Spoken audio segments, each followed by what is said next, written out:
She bought a house that didn't exist on any map for $300, and what she found inside hadn't been touched in 51 years. If you've ever felt like your life lost its shape, like the person you were built to be somehow got buried under everything else, stay with this one.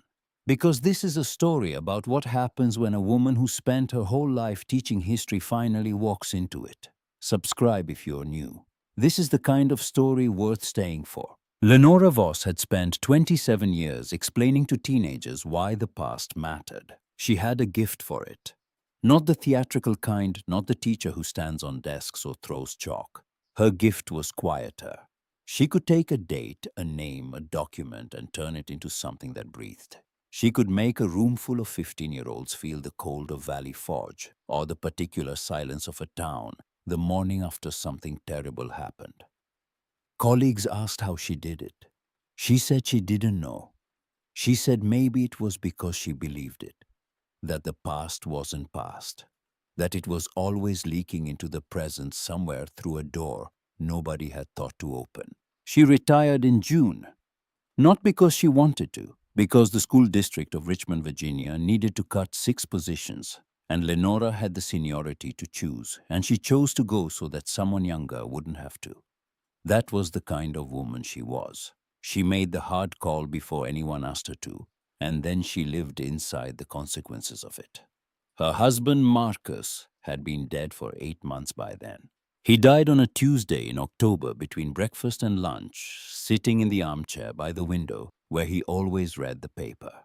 The paramedics said it was fast. Everyone said that afterward, as if speed were a comfort, as if the quickness of it was a mercy rather than a theft.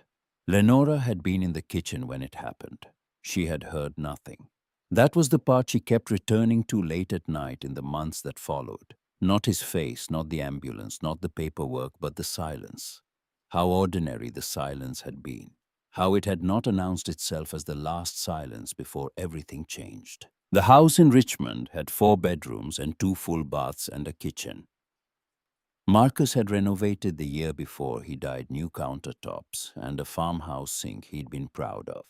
It was a good house. It was too large. Every room held a version of the life they had planned to keep living. And every morning Lenora walked through those rooms and felt the distance between what was and what was supposed to be. She ate at the kitchen table alone. She slept on her side of the bed. She watered his succulents because they were still alive, and she did not know what else to do with things that were still alive. In late August, 6 weeks after her last day of school, she got in the car and drove without a destination. This was not something Lenora Voss did. She was a planner. She kept a paper calendar and backed it up digitally. She made grocery lists and followed them. She did not take drives without destinations. But the house was very quiet that morning, and the succulents needed nothing, and she could not read another chapter of anything, and so she drove. She took 64 west out of Richmond through the Shenandoah Valley, and then south on 81, and then off 81 onto smaller roads without numbers, the kind that appear on printed maps but not on GPS, the kind where the asphalt narrows and the trees lean in from both sides, and the speed limit signs are faded and optimistic. She drove through the morning and into the afternoon, and the Blue Ridge rose around her slow and enormous. The mountains the color of old bruises in the late summer haze. The GPS lost her somewhere in Floyd County. She did not turn around. The road she was on had no center line. It wound through second-growth forest hickory and tulip poplar and long stretches of Virginia pine, and the light came through in pieces broken and irregular, the way light falls when the canopy is dense enough to have opinions. She had her windows down. The air smelled like creek water and the particular sharpness of pine in late summer heat. A smell that had no name but that the body recognizes as wild. She almost missed it. She was rounding a long curve, her speed down to 20 when a break in the trees on her left opened for just a moment. A gap in the tree line, a clearing on a slope, and in that clearing, at the top of a short rise, the shape of a house. She saw it for 3 seconds before the trees closed again. She drove another 100 yards before she stopped. She sat with her hands on the wheel for a moment. Then she reversed slowly until the gap came back. The house was grey, not painted grey the way old wood goes grey when weather takes the color out over decades, slow and complete, until the grain shows through like something underneath the skin. It sat at an angle on the slope, and from where she idled on the road, she could see a porch that listed to one side windows, dark, a chimney with a crack running up its left face. The roof was intact, which surprised her. So did the windows, most still had glass. It was a house that had been left, not a house that had been destroyed. There was a difference. She had spent enough time with old things to know it. She took photographs through the windshield. Then she took several more on foot, standing at the edge of the clearing, where the grass met the gravel of what had once been a short drive. She did not approach further. The light was getting low, and she was alone, and She acknowledged this to herself without drama. A 52-year-old woman on an unnamed road in a county she couldn't locate on her phone. She drove back to find a motel. She found one in Harlan Hollow, a town of 800 people, and a single stoplight 20 minutes south. The motel was clean and smelled like pine cleaner, and the woman at the desk had white hair pinned up, and the practiced in curiosity of someone who had run a small business in a small town for a long time. Lenora paid cash for one night and asked for a room facing away from the road. That evening she sat on the bed with her laptop and searched for the house. She had a rough sense of where it was, the county road number, a rough distance from the junction. She pulled up the Floyd County GIS database, which was slow and incomplete, and then the adjacent Harlan County parcel viewer. And she traced the road, and she found the acreage, and she found the lot. It was listed as Lot 114C, Harlan County. The last recorded owner was a Daniel Weston, dated 1971. After that, nothing. No transfer, no sale, no tax record after 1974, when the lot was reclassified, as she had to read it twice, removed from active tax roll status, indeterminate. She searched Daniel Weston, Harlan County, Virginia. She found nothing. She searched the Harlan County deed index, digited only through 1990, and incomplete even then. She searched the Virginia Unclaimed Property Database, which was not designed for real estate, but sometimes caught things. Nothing. The house was there. The land was real. But whoever should have owned it had simply stopped. No death record she could find. No estate filing. No probate. The lot sat in the county records like a sentence that ended mid-word. She did not sleep well. In the morning, she went to the county clerk's office when it opened at 8:30. The clerk was a man in his 50s with reading glasses on a lanyard and the careful patience of someone who dealt mostly with contractors and title companies. She explained what she was looking for. He looked up the parcel number. He looked at her over his glasses. That one's been sitting on the abandoned property list for a while. How long? He clicked through several screens. First listed for potential recovery in 1991, reposted periodically. Last auction attempt was 2019, no takers. Why no takers? He considered the question with the particular care of a man who has answered a different version of it before and has decided how much of the real answer to give. Location mostly. No road easement on file. No utilities. Structural unknown. A pause just long enough to be noticeable. And it's Harlan Hollow. People here tend to leave certain things alone. She asked about the process for acquiring it. He explained without enthusiasm that the county held periodic auctions for tax delinquent and abandoned properties. The next one was in 3 weeks. She could register. Minimum bid $300. He gave her the forms. She drove back out to the house before she left town. She parked on the road and walked up the slope to the porch. Up close, the wood was dense and dry despite its color, old-growth timber. She thought the kind they didn't mill anymore, tight-grained and stubborn. The porch boards flexed under her weight but did not give. The front door was held by a single rusted latch. She did not open it yet. She walked to the perimeter instead, slowly, hands in her jacket pockets. The way she walked through primary sources, not looking for anything in particular, looking for what was actually there. The windows on the ground floor were intact, the ones on the second floor 2 of 3. The chimney crack was old and stable, no fresh separation in the mortar. The foundation stone showed no heaving. She pressed her palm flat against the siding at the corner of the house and felt the resistance of old wood that had not softened. The house had been closed, not abandoned. There was a difference in the way a structure held itself when it had been intentionally sealed versus simply left. This one had been closed. Someone had chosen to walk away from it in a particular way, and the house had held their choice for 50 years without collapsing under its weight. She stood at the edge of the porch and looked at the tree line, and she felt something she had not felt in 8 months. Not happiness, not exactly. Something older and less comfortable, the specific alertness of a person who has found a question they cannot stop asking. She drove home to Richmond and registered for the auction. 3 weeks later, she returned. The auction was held in a conference room at the County Administration Building, a low brick building on Harlan Hollows Main Street. The room held 14 folding chairs, a whiteboard with lot numbers, and a table with a coffee carafe that had been on the burner long enough that the coffee smelled like a decision someone else had made and regretted. When Lenora arrived, 11 of the chairs were filled with men contractors, mostly by the look of their boots and the way they held their cups. 2 women in the back who turned out to be a real estate investor and her assistant.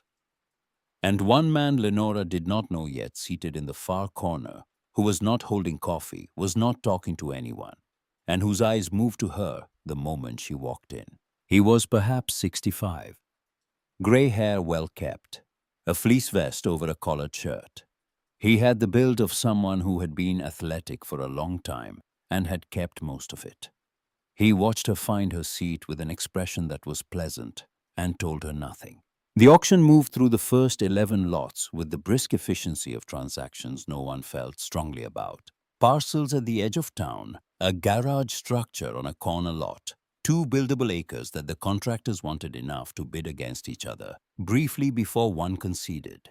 The auctioneer had the practiced rhythm of a man who had done this enough times that the numbers no longer surprised him. When he reached lot 114-C, something changed in the room. Not loudly. It was the subtlest of shifts, the way a group of people collectively decide without discussion to become more interested in their coffee cups. The contractor nearest to Lenora looked at the table. The real estate investor looked at her phone. 2 men near the window adjusted their posture in the careful way of people trying not to draw attention to the fact that they have gone still. Lot 114-C, the auctioneer said, reading from the sheet. 4.2 acres, Harlan County, rural zone, existing structure. No utilities, no road easement on record. Opening bid, $300. Silence. No one moved. No one looked at the lot description on the whiteboard. No one looked at anyone else. The room had made a decision before it arrived and was simply waiting for the formality to conclude. Lenora raised her paddle. The auctioneer paused, genuinely surprised, she thought, in a way he hadn't been surprised all morning. His gaze moved across the room. The man in the corner had not moved. His eyes were on her, steady and unreadable. Any advance on 300 a key? A beat, 2 beats, 300 going once. He looked at the corner again. Nothing. Going twice. He cleared his throat. Sold $300. She signed the paperwork at a side table. The official who handed her the deed was an older man with reading glasses on a lanyard, different from the clerk she'd met 3 weeks ago, but with the same quality of careful neutrality that Lenora was beginning to understand was not indifference but self-preservation. He looked at her signature. He looked at her face. He said nothing beyond what the paperwork required. She found Roland Pruett in the parking lot. He was standing beside a dark green pickup, arms crossed, watching her walk toward her car with the expression of a man who had decided to say something and was choosing his words. She stopped when she was 10 feet from him, because something in her, something trained by 27 years of reading rooms, told her to leave distance. "Congratulations," he said. His voice was pleasant, local accent softened by education. "On the property." "Thank you. I'm Roland Pruett. I chair the County Board of Supervisors." He extended a hand. She shook it. "I'd like to buy that lot. I'll pay you 600 today, cash double what you just paid, and you'd walk out of here ahead." She looked at him. "Why? Pardon. Why do you want it?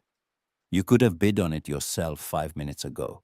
Something moved behind his eyes, not anger, not quite. A recalibration.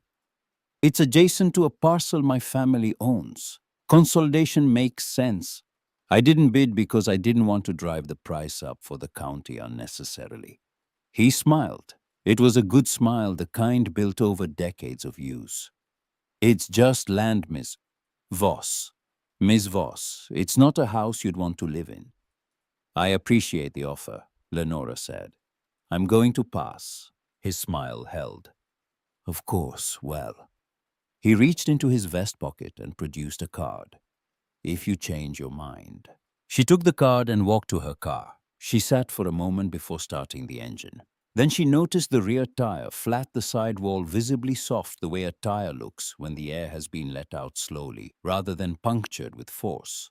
She sat with that for a moment. Then she called roadside assistance and waited 40 minutes for a man who told her the valve stem had been loosened. "Probably vibrated loose on these roads," he said. She said probably, and she drove toward the house. She stayed in it that first night with a sleeping bag and a flashlight, and a Coleman stove, and the matter-of-fact practicality of a woman who had camped every summer of her childhood in North Carolina, and had not entirely lost the habit. The smell hit her when she pushed the door open.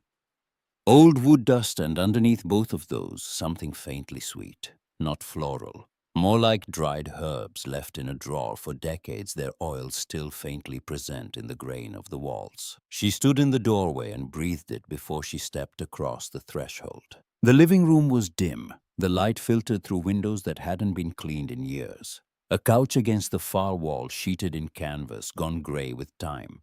A rocking chair near the window, angled slightly toward it, as though the last person to sit there had been watching for something in the yard. A fireplace with a stone hearth, and in the grate ashes gray and fine. She crouched and looked at them, with her flashlight pressed 2 fingers into the edge of the pile. The residue was slightly granular, still not powdered the way decades-old ash goes. She stood up and said nothing because there was no one to say anything to. On the wall above the mantel, a photograph in a wooden frame. A family, a man, a woman, a child standing in front of the house. The child was small, perhaps 7 or 8. The photograph was black and white and slightly overexposed at the edges, the way amateur photographs from the late 60s and early 70s often were. The faces had been removed, cut out with scissors or a blade, the edges jagged and deliberate. 3 oval absences where the people had been letting the wall show through. She looked at it for a long time. In the kitchen, the cabinet still held dishes. Blue-rimmed plates stacked with the careful logic of a household where things had places. Mason jars on a shelf, empty and clean. A cast-iron skillet on the range crusted with the ghost of old use. Everything dusty, everything ordered. Not abandoned in a hurry, arranged the way you put things away before a trip you don't know the length of. She climbed the stairs in the last of the day's light, her hand on the rail testing each step before she weighted it. The wood held. Whatever had been done to this house, the bones of it had been built to last. 2 doors at the top of the hallway. The first opened onto a bedroom, a dresser with a cracked mirror. A bare iron bed frame, curtains faded from some dark color to a color that was almost nothing. The second door was slightly ajar. She pushed it open. A child's room. Small bed with a patchwork quilt. Its colors dimmed by dust, but the pattern still visible, squares of red and blue, and something that had been yellow. A low bookshelf with picture books still on it. A wooden toy chest in the corner. On the wall, someone had painted stars by hand. Not precise, not regular, just stars scattered, the way real stars are scattered, painted with care and without a ruler, in the manner of someone who understood that beauty doesn't require perfection to be real. She stood in the doorway for a long moment. Then she crossed the room to the small dresser and opened the top drawer. It held a folded cloth, a pair of small socks, and in the back corner of the drawer, a compass.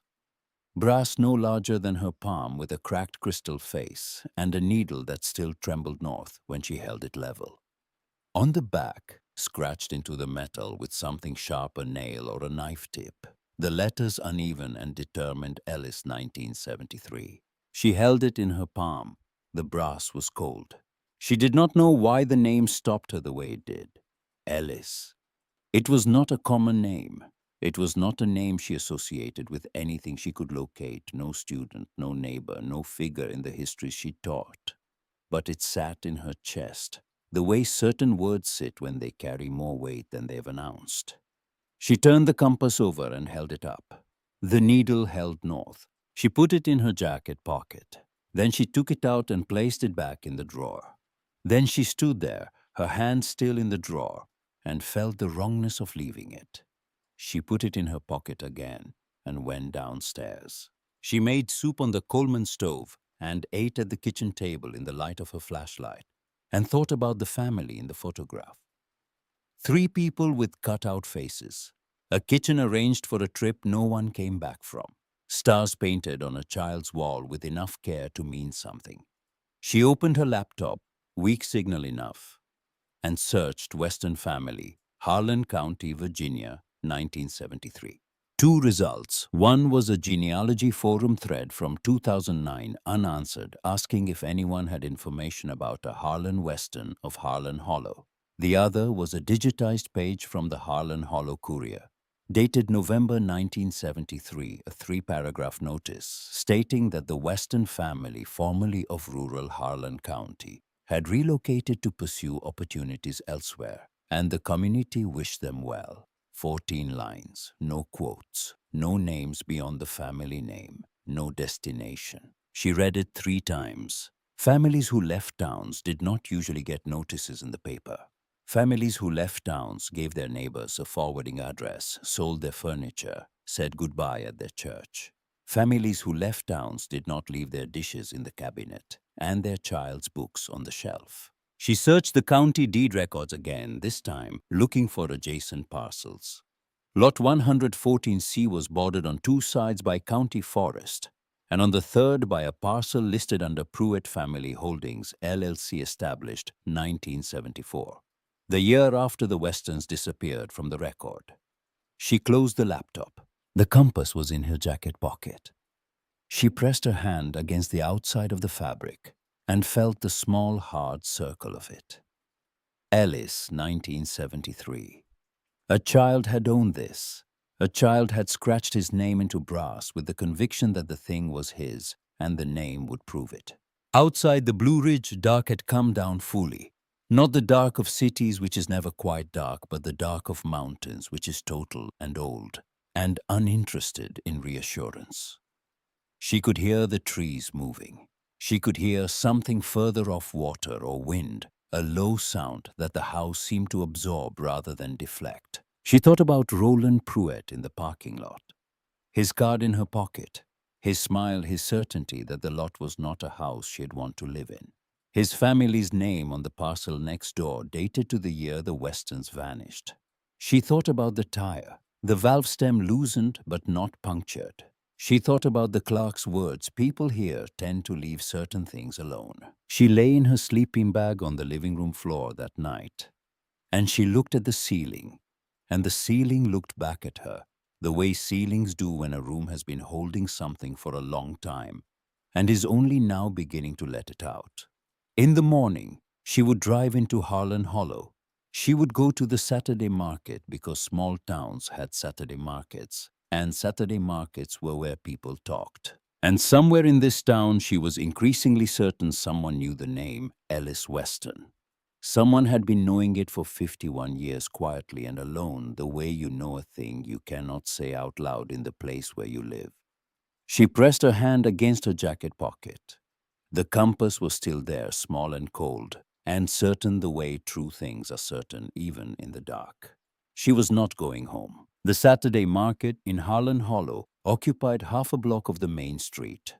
6 folding tables, a canvas canopy over the vegetable end, and the unspoken social architecture of a town where everyone knew which table to stop at and which to pass with a nod. Lenora arrived at 8:15 with her jacket still smelling of wood smoke from the Coleman stove and the compass in her pocket, like a stone she kept forgetting to put down. The flower table was at the far end.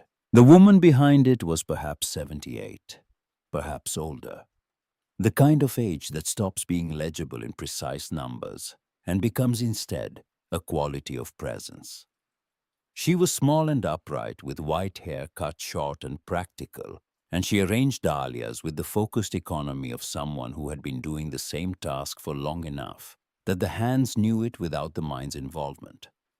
Her table held flowers in mason jars, small paper bags of dried herbs, and a handwritten price list in block letters that suggested she had made it once years ago and had not felt the need to update it since. Lenora bought 2 bundles of dahlias she did not need and a bag of dried thyme. "You're staying at the haymaker," the woman said. Not a question, she had already assessed the jacket, the out-of-county plates on the car at the curb, the specific quality of transients that small towns read accurately. "Just outside of town, actually. I bought the property out on County Road 7. The woman's hand stilled on the dahlias. It lasted 2 seconds. Then she finished the wrap with the same efficiency and handed the bundle across. Her face had not changed, but something behind her eyes had moved, a drawer, closing, a shutter pulled. "The Weston place," Lenora said. The woman looked at her, direct, unhurried. "My name is Calla Drummond," she said. "That'll be $7. Lenora paid. She said, "I found a compass in the house, a child's compass, brass. It has a name scratched on the back." Calla Drummond's hands were on the next bundle of dahlias. She did not look up. She did not respond. Her silence was not rude, and it was not evasive. It was the silence of someone who has carried a thing for so long that even the mention of it requires a moment to absorb. "Come back Thursday," Calla said finally. Her voice was level. "I have more time." It was not an invitation, and it was not a refusal. Lenora understood it was the only thing on offer and took it. She spent the next 4 days working on the house. She was not a carpenter. She had replaced a faucet once and painted 2 rooms in Richmond, and had watched enough instructional videos during the pandemic to have a theoretical familiarity with basic repair. Theory and practice turned out to occupy different countries. The porch was the first project because it was the most obvious problem, and because she admitted to herself, avoiding the interior. She pulled the worst boards, 3 of them, so soft with rot that her boot heel went through the second one without much effort, which startled her more than it should have. She drove to the hardware store in the county seat 40 minutes each way and bought pressure-treated lumber and galvanized screws and a drill whose battery she had to ask the clerk to charge while she ate lunch at the diner next door. The replacement boards went in crooked the first time. She pulled them out and did it again. They went in less crooked, not level but structurally honest boards that would bear weight without apology even if they didn't match the originals. She sat on the top porch step at 4 in the afternoon with her palms sore and her back aching in a specific way that reminded her she was 52 and had spent most of the last decade in a classroom chair. And she looked at the boards and felt a dim satisfaction she hadn't expected. She had not felt satisfied by anything in 8 months. The next morning, she found a bag on the porch step. Brown paper folded at the top, no note. Inside 2 pounds of finishing nails, a tube of exterior wood sealant, and a piece of paper with a hand-drawn diagram of the porch corner. Joints the kind of drawing a person makes when they want to show you something without having to explain it. The handwriting on the diagram was spare, and practiced the kind of practical communication she associated with men who had learned draftsmanship from necessity rather than school. She looked around. The road was empty. The tree line gave nothing. She used the nails. She used the sealant. She referenced the diagram 4 times. The corner came out better than anything she'd managed on her own. On the 6th day, she drove back to the house after dark because she had left her phone charger and didn't want to spend another night without it. The house was different in the dark, not frightening, but present in a new way, as though the removal of light returned it to something more essential than its daytime self. She moved through the kitchen with her flashlight and found the charger and stood for a moment in the downstairs hallway. The door to the main bedroom was open. She had not left it open. She stood still and listened. The house made its sounds, old wood finding its overnight position, the tick of something cooling in the walls, the low complaint of the foundation adjusting to the temperature drop. Normal sounds. She had learned their rhythms. None of them was this. She went back through the kitchen. On the table where she had eaten soup alone 6 nights ago was a small jar of honey. It had not been there when she left that morning. A hand-stamped paper lid with a bead drawn in black ink. No name. She put the honey next to the Coleman stove and went to bed and thought about a town that left things without signing its name. Seb Archer knocked on the porch frame on a Wednesday morning while she was trying to understand why the downstairs window wouldn't seat in its frame. She saw him before he spoke, a man in his early 40s, lean in a canvas jacket with a reporter's notebook in the chest pocket, standing at the porch edge with the posture of someone who had learned to make himself unthreatening in doorways. He had the particular kind of tired face that comes not from lack of sleep, but from paying attention to things most people preferred not to look at. "I'm not selling," she said, without looking up from the window frame. "I'm not buying." He stayed at the edge of the porch. "Seb Archer. I write for the Roanoke paper. I've been trying to write a piece about this house for 2 years. Why haven't you? No physical evidence. No one in town will go on record.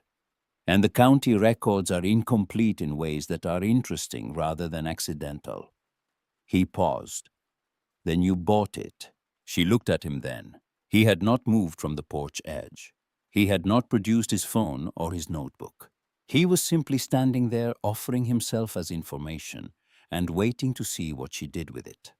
"Come in," she said. "There is honey, but no coffee yet." They sat at the kitchen table. She told him about the compass, the photograph with the cut-out faces, the way the dishes were stacked, the ash in the fireplace. He listened without interrupting, which she appreciated. When she finished, he opened his notebook, not to write, just to reference, and told her what he knew. The Westons had been in Harlan Hollow since the 1940s. Harlan Weston, the father, had worked a small farm and done seasonal labor at the coal operation east of town. In 1971 and 1972, a subsidiary of a Roanoke-based energy company had been quietly purchasing land in the area, consolidating parcels for what turned out to be an expanded extraction operation. Most landowners sold. The Westons did not. There were 3 other families who held out, Seb said. 2 sold by mid-1972 after what the county meeting minutes call extended negotiation. 1 family had a barn fire. Nobody was hurt. The fire marshal report says undetermined cause. And the Westons vanished October 1973. County records say voluntary relocation. No forwarding address filed. No school transfer request for the boy. No utility disconnection request. No sale of the property. He looked at her. "People don't leave their dishes in the cabinet when they move voluntarily." "No," Lenora said. "They don't. I've been looking for someone with access to the property who was willing to look at what's inside it." He set the notebook down. "I'm not looking for a scoop. I'm looking for the truth about what happened to them." She studied him the way she had learned to study new students, looking past the presentation for the thing underneath. Why? He was quiet for a moment. "My father worked the Harlan County coal operation, 1979 to 1984. He tried to report a safety violation after a tunnel collapse. 3 men were hurt, 1 badly. He was let go a week later. The man who signed his termination paperwork was the operations manager. He looked at the table. His name was Roland Pruett Sr. The name landed in the kitchen like a stone in still water. Junior chairs the County Board of Supervisor, Lenora said. Has for 11 years. She thought about the parking lot, the pleasant smile, the card she had not thrown away. All right, she said. Then we start today. They started with the wardrobe. Seb had the physical leverage she'd lacked alone. Between the 2 of them, 1 at each side, they shifted it in 3 long pushes. The screws on the floor bolts stripped out with a scream of metal that echoed through the empty bedroom and down the hallway. The wardrobe scraped across the floorboards, and the wall behind it came clear. The door was there. Lenora had known it would be and still felt her breath catch the seam in the wood. The faint rectangle of the frame so carefully fitted, it was nearly invisible against the planking. She pressed her palm flat against it, cold as she had suspected it would be. Unnaturally cold for a room that had been warming for a week. She pressed harder, and the door gave. The air that came out was sealed cold and still, and carried the smell of old wood and something faintly mineral stone or old concrete. She went down first with the flashlight. Seb followed. At the bottom of the stairs, the room opened before them, and they both stopped. She had named it, described it to Seb at the kitchen table, and still, the room was exactly itself in a way that naming had not diminished the small bed with its patterned quilt, the painted stars on the wall, the wooden horse on the shelf, the desk with worn corners, and the silence that felt less like absence and more like something deliberately maintained. A room that had been hidden not in a hurry, but with care, not buried protected. Seb stood very still. He was not writing. Lenora went to the desk. The notebook was there under the lip of the desk edge. She opened it carefully. She had learned to be careful with paper of this age, the way she had learned to be careful with primary sources in general, because the thing itself was irreplaceable and her hands were not always clean.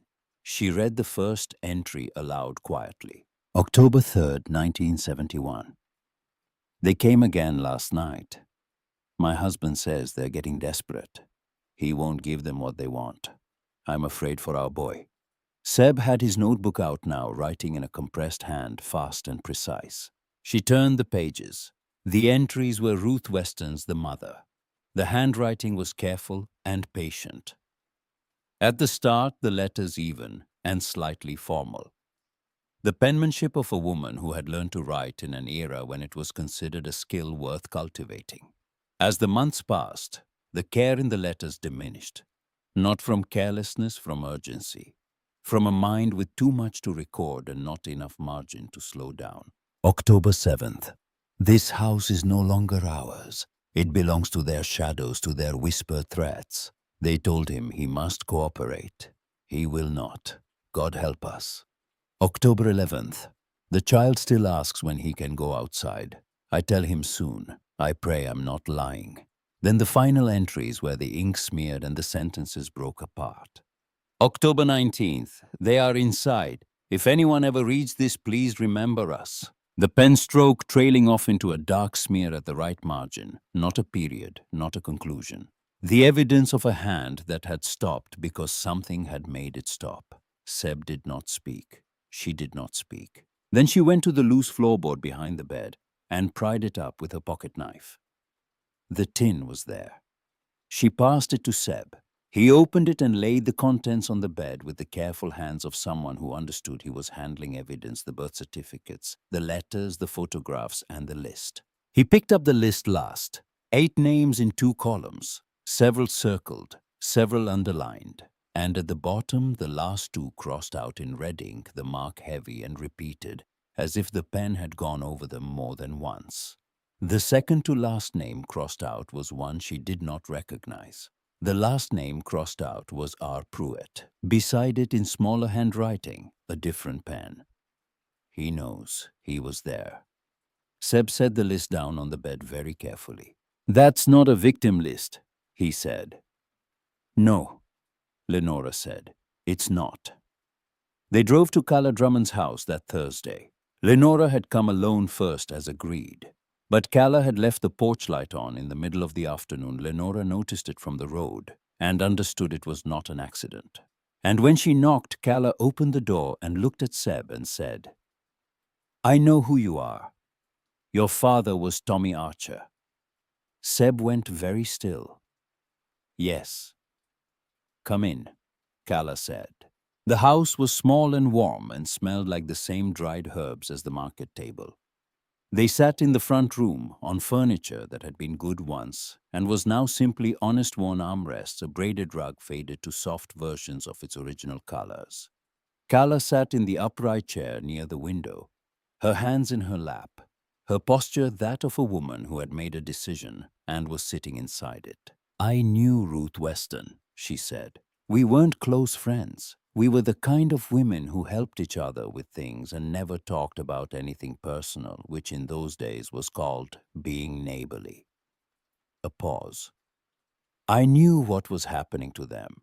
Not the specifics. Harlan didn't talk about specifics, not to the women. But I knew they were frightened, and I knew why." "The land," Lenora said. "The land and what was under it. There was a coal seam under their property, not a lot but enough, and the operation needed the right-of-way for the Hall Road. Without the western parcel, they'd have had to reroad 2 miles east through the Pruett family's timber operation. Roland Sr. didn't want to give up the timber revenue." She looked at her hands. "So they went after the Westons instead." "What happened to them?" Seb asked. Calla was quiet for a long moment. A bird moved outside the window. The afternoon light shifted the way it does in Virginia in autumn, when the sun has already started learning that winter is coming. "Ruth came to my door on a night in October," Calla said. "Late past 10, she had the boy with her, Ellis. He was in his pajamas and his boots, and he was carrying his compass. He always had that compass. His grandfather had given it to him. He carried it everywhere." She stopped, started again. "She said they needed to leave, that Harlan had sent them to my house while he went to make one phone call, and then they would all go together. She gave me the compass. She said, 'Hold this for me if I don't come back for it.'" Calla stopped again. The room was very still. "She said if she didn't come back for it, I should give it to whoever came looking." She looked at Lenora. "You're the first person who came looking. In 51 years. Lenora's hand went to her jacket pocket without her deciding to move it. "Did she come back?" Seb asked, his voice carrying the answer already. "No." Calla folded her hands in her lap. "I kept the compass in a drawer for 20 years. Then I couldn't keep it in the house anymore. I went to the house and I put it in the child's room where it belonged. And then I tried to forget I'd done it." Lenora thought about finding it in the drawer, the name scratched in metal. She had thought it had been there since 1973. It had been there since whenever Calla had made herself return to that room, decades, but not half a century. The drawer had not been waiting as long as she'd imagined. And yet the weight of the waiting had been exactly the same. Kidaniet. "There's something else," Calla said. Her voice had changed lower, more deliberate, the register of a person arriving at the hardest part. "Before Ruth came to my door that night, Harlan had driven to Roanoke, to a lawyer's office. He had been keeping documents, records of the threats, letters, land surveys, meeting minutes he'd gotten hold of. He filed them with the lawyer as insurance, in case. He told the lawyer, 'If I don't come back in 60 days, hold these for whoever comes asking.'" The silence in the room had a different quality now. Not the silence of things kept, the silence of a door beginning to open. "Nobody came asking," Lenora said. "Nobody knew to ask. Do you know which lawyer?"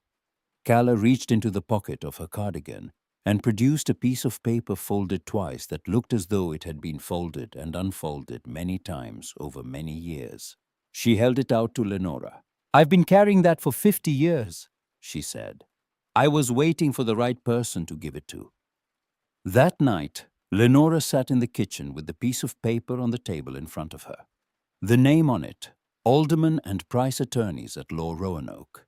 And below in Calla's compressed script, file Weston H. unclaimed. Unclaimed. 51 years in a filing cabinet waiting for a man who was never coming back to claim it. Her phone rang. Unknown number, Virginia area code. She answered. The voice was pleasant and unhurried. Miss Voss, I hope the house is treating you well. Roland Pruett. Calling from a number she didn't have, which meant he had found a number she hadn't given him. I'm in a position to go higher, considerably higher than my original offer. I think you'd find the figure genuinely worth your consideration. She held the phone and said nothing. Miss Voss. I heard you, she said. I hope you'll think about it. These old properties can become complicated, especially when people start asking questions they don't have the full context to understand. A pause, smooth and brief. I'd hate for you to find yourself in the middle of something that doesn't concern you. Mr. Pruett, she said, I taught history for 27 years. Everything concerns me. She ended the call. She placed the phone on the table next to the compass and looked at them both. The thing that summoned her here and the thing that was trying to push her out. She called Seb. Roanoke, she said when he picked up. Tomorrow morning. 8 o'clock, he said. I'll meet you there. She set the phone down. The next morning she found a notice tucked under the wiper blade of her car, a petition filed with the county regarding the structural safety of Lot 114C, signed by all 5 members of the County Board of Supervisors, submitted for emergency review. If the structure was found unfit, the county held the right to condemn it and assume custody pending remediation. The review was scheduled for 10 days' time. Roland Pruett's name was first on the signature block. She read it twice.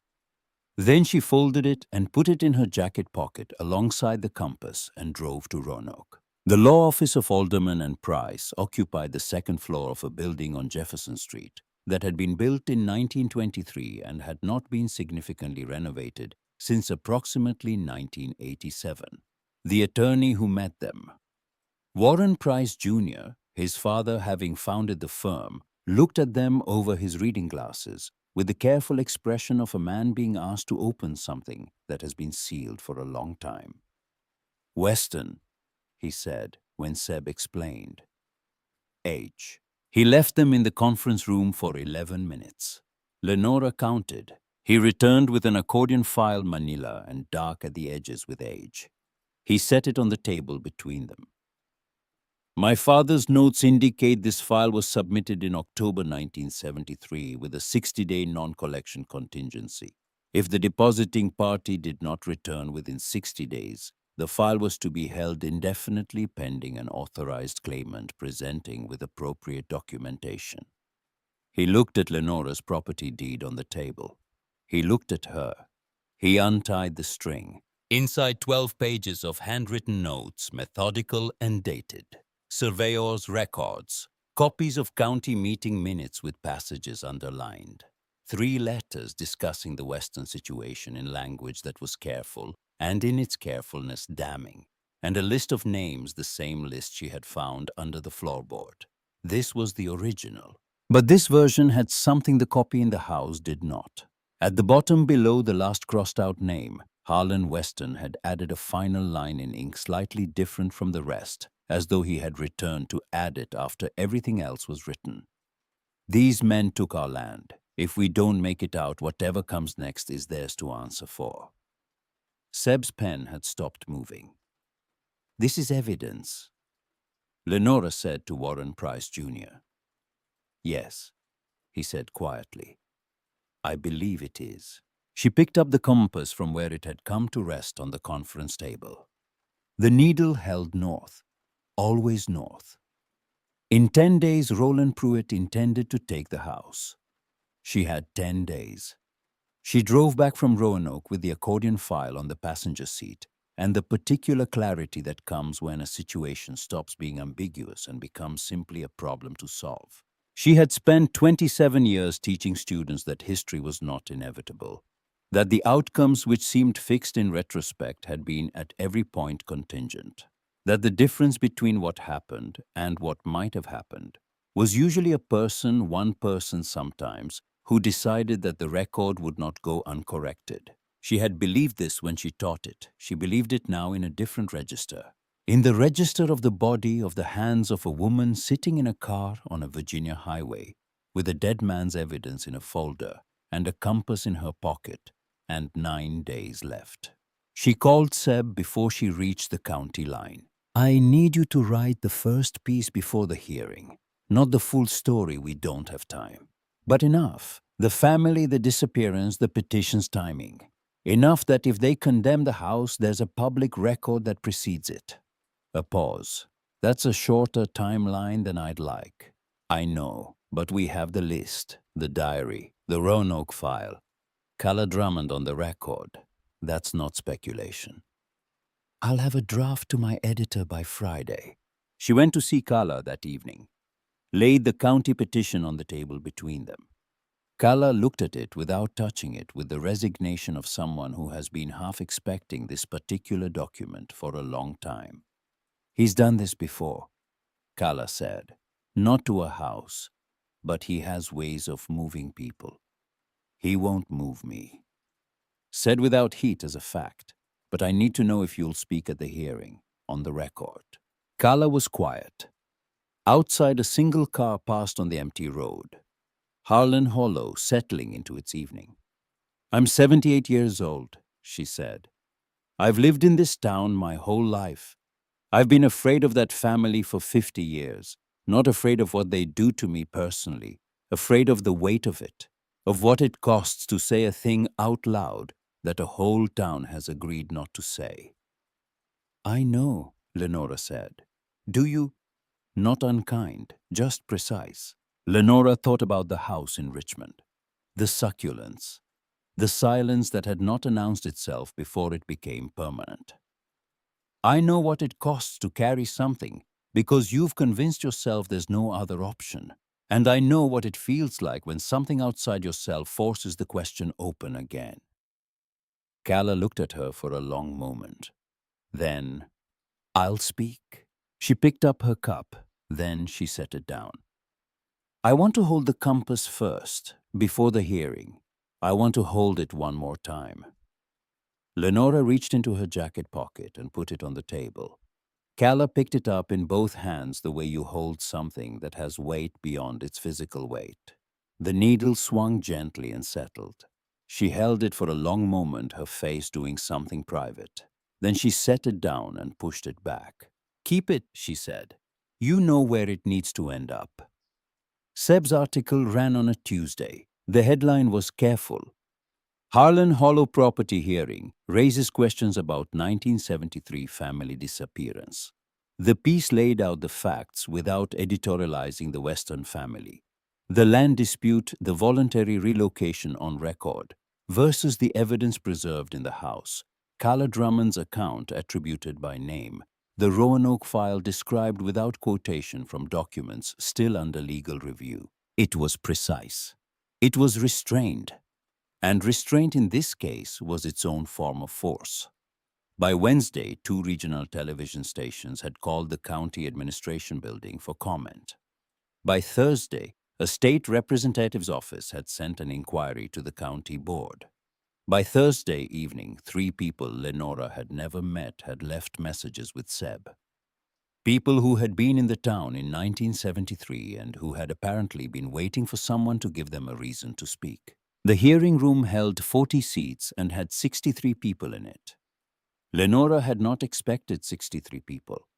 The folding chairs had been filled before she arrived, with a dozen more standing along the back wall. Seb was there, notebook open, face neutral.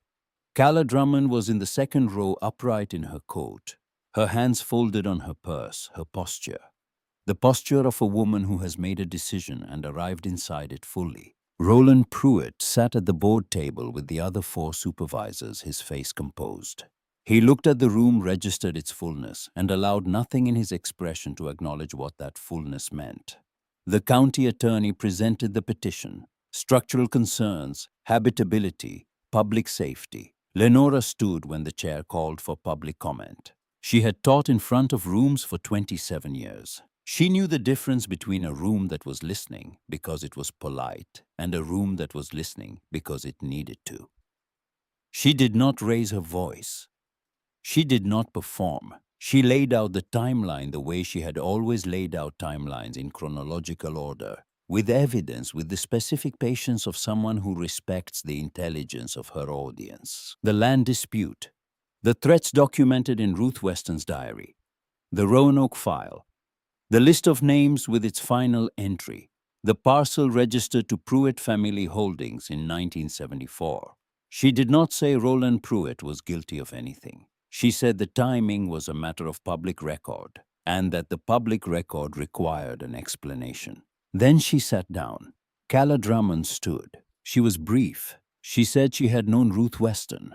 She said Ruth had come to her door on the night of October 19th, 1973, with her son. She said Ruth had given her a compass belonging to the boy and had not come back to claim it. She said she had kept this information for 50 years because she was afraid, and that she was not afraid anymore, and that she was sorry it had taken her this long. She sat down. Two others spoke after her. An elderly man who had seen vehicles he didn't recognize parked near the Weston property on the night of October 19th.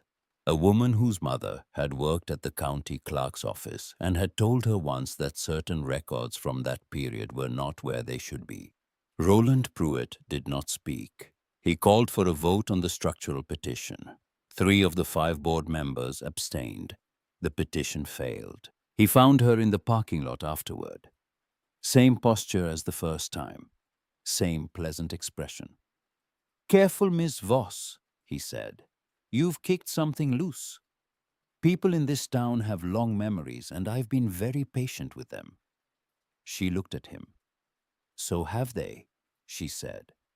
She got in her car. The state opened an official inquiry 6 weeks later. Lenora was not present for most of it. She had returned to Richmond twice for the apartment and the succulents, and a slow conversation with a real estate agent. But she drove back to Harlan Hollow on the days that mattered, and Seb kept her informed on the days that didn't. The inquiry established what the documents had suggested. The Weston family had not left voluntarily. They had been driven out, transported under duress to West Virginia, where Harlan Weston had found work, and where the family had rebuilt a life in a place where nobody knew them. Harlan Weston died in 1981 at 53 of cardiac failure. Ruth Weston died in 1998. A neighbor in Morgantown told Seb that Ruth had grown dahlias in her final years and had kept a photograph of a house in a drawer and had never talked about Virginia. Ellis Weston was 59 years old and lived in Fort Collins, Colorado. He had worked for 30 years as a surveyor. Lenora found this out from Seb on a Thursday evening sitting at the kitchen table in the house on County Road 7, and she had to set her coffee cup down and press both hands flat against the table and simply breathe for a moment. A boy who had carried a compass everywhere, who had scratched his name into brass so the thing would always know it was his, had grown up to spend his life reading land. "He doesn't know the house is still standing," Seb said. "No. Do you want to call him, or should I?"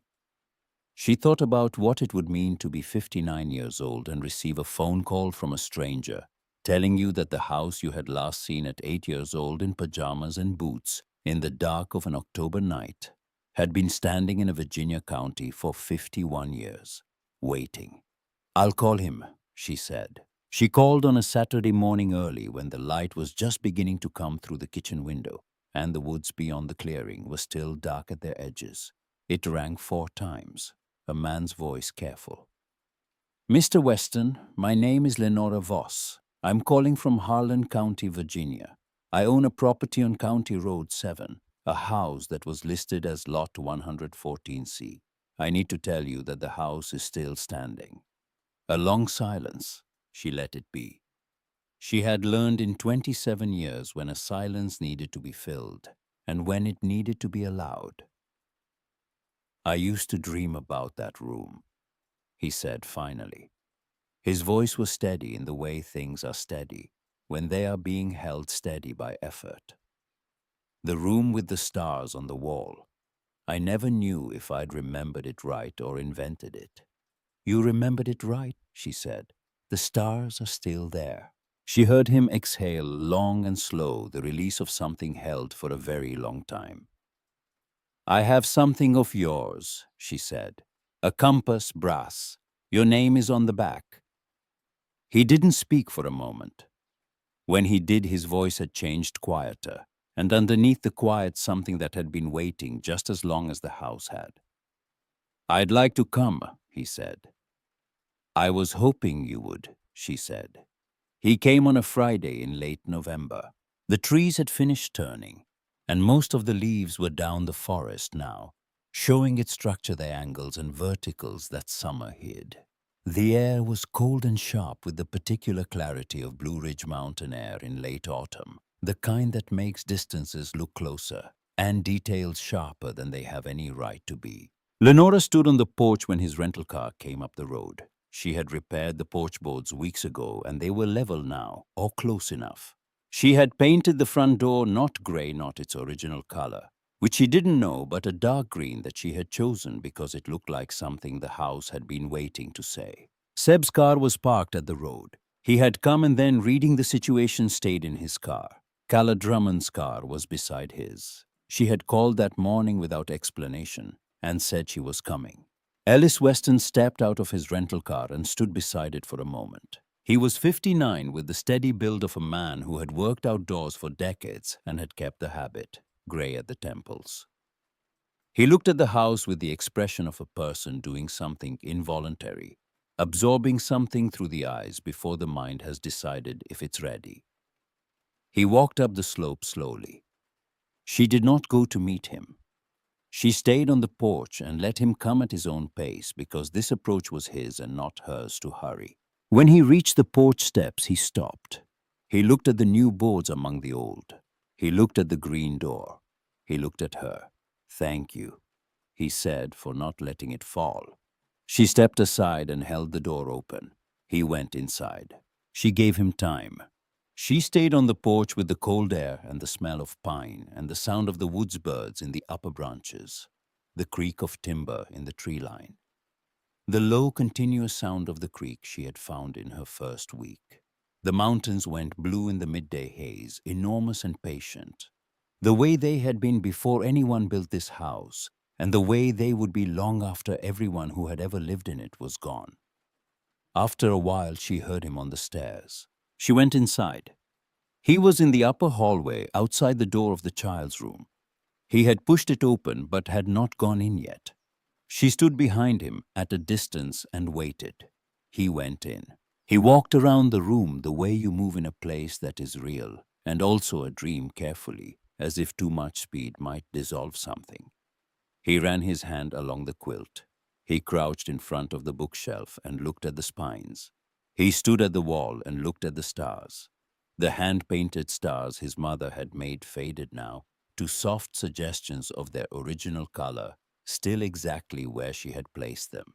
He stood there for a long time. Then he turned, and she held out the compass. He crossed the room and took it from her palm. The brass was cold as it always was, and then she watched his hand close around it. It stopped being cold the way things stop being cold when a hand that belongs to them finally holds them again. He turned it over, looked at the back, at the name he had scratched there as an 8-year-old boy claiming a thing he loved in the only language available to him. He closed his hand around it completely and pressed his fist against his chest and stood very still. Lenora looked away at the stars on the wall, at the painted clouds between them, at the evidence of a woman who had made something beautiful in a room that was supposed to be a hiding place. Ruth Weston had painted stars on a wall underground in the weeks before everything fell apart, because her son was going to sleep there, and her son deserved stars. She had done it anyway. With whatever paint she had in whatever time she had in the dark, she had done it anyway. Lenora thought about Marcus in his armchair, the ordinary silence of an ordinary Tuesday, the things she had not said because there was always more time, because she had assumed more time was something the world owed her. She thought about 27 years of telling teenagers that the past mattered, and the strange specific mercy of discovering at 52 that this was still true, that it had teeth that it could move in the world, that a woman who had spent her life among documents and the dead was capable of stepping into the living record and changing it. Ellis turned back to face the room. His face held the complicated expression of a man who has received something he had stopped believing existed. "My mother painted those," he said. "I know. She used to tell me that stars don't disappear in the daytime. They're just harder to see." He looked at the ceiling where the stars had faded most. She said that was true of most things worth knowing. Calla came inside after an hour. She and Ellis sat at the kitchen table and spoke for a long time. Lenora made coffee and then stepped out onto the porch and let them have it. She could hear the low murmur of voices through the door. Not the words, just the quality of them. Two people who were the last living witnesses to the same night finding each other across 51 years. Seb came up to the porch and leaned on the rail beside her. "The paper wants to run the full piece," he said. "The whole story." "Good. They want to know if you're willing to be interviewed." She thought about that. About what it meant to have her name in a story. About whether she had done this because she wanted recognition or because it was right, and whether those two things were as different as she had always believed. "Yes," she said, "but make sure it's clear that the story is about them, the Westons." He nodded. He understood the distinction. The state ultimately reopened the case. Two men, both elderly, one in a memory care facility, were identified as having been involved in coercing the Weston family. No criminal charges were possible.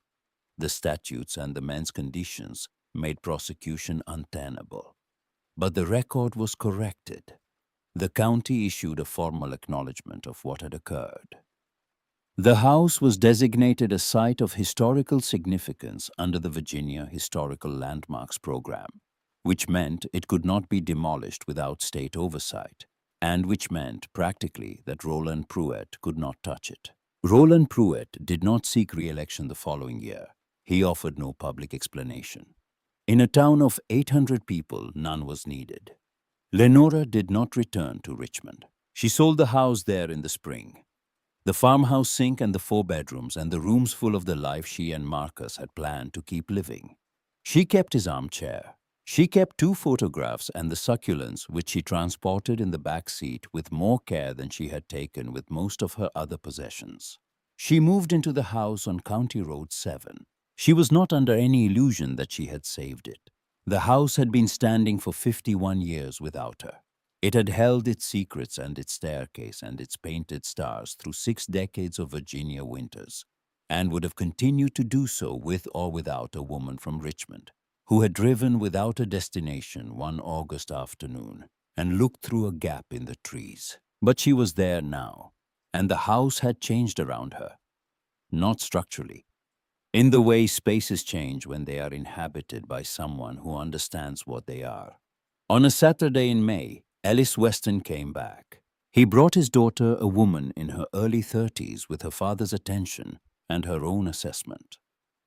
They walked through the rooms, and Lenora walked with them when they wanted company, and found reasons to be elsewhere when they didn't.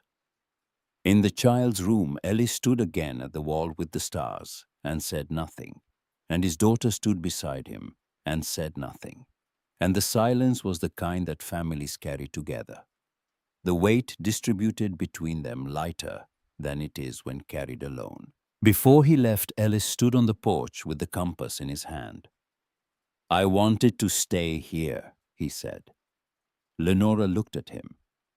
"It belongs here." He held it out. "You found it. You followed it." He looked at the compass, then at her. "My grandfather gave it to me so I'd always know which way was north. I think I know now." She took it. She held it in her open palm the way she had held it the first time, in the dim light of an upstairs drawer while the afternoon went long and golden through the dusty window. The needle trembled and found its position, north, as it always had. She closed her fingers around it and held it against her chest for a moment, feeling it warm in her palm. For the first time warm, the way things become warm when they have finally found the place they were always meant to rest. Then she went inside through the green door and crossed the kitchen to the window that faced the clearing. The tree lined the mountains, going blue in the late afternoon. She placed the compass on the windowsill. The evening light came in low and long across the old floorboards. The same light that had come through this window in October of 1973, and in every October since, indifferent to what had happened in the rooms it touched. Falling anyway with the patience of things that do not require permission to be beautiful. The needle held north. Outside, the woods were still. The mountains were still. The creek made its low sound in the hollow, the same sound it had made before the house existed, and would make after every person who had ever stood in this room was gone. Lenora Voss stood at the window and looked at the compass and understood not as an idea, but as a physical fact. The way you understand cold and warmth, that she had come here lost, had come here hollowed out, and that the house had given her not comfort, but something older and more useful. It had given her a direction. She had spent her whole life teaching that the past mattered. She had believed it, but she had not known until now what it felt like to be standing inside the proof of it. If you've ever held something back, a question, a truth, a part of yourself you thought was no longer needed, I'd like to know what finally made you let it out. Leave it in the comments. And if this story stayed with you, share it with someone who might need it tonight. The compass is on the windowsill. The needle still points north.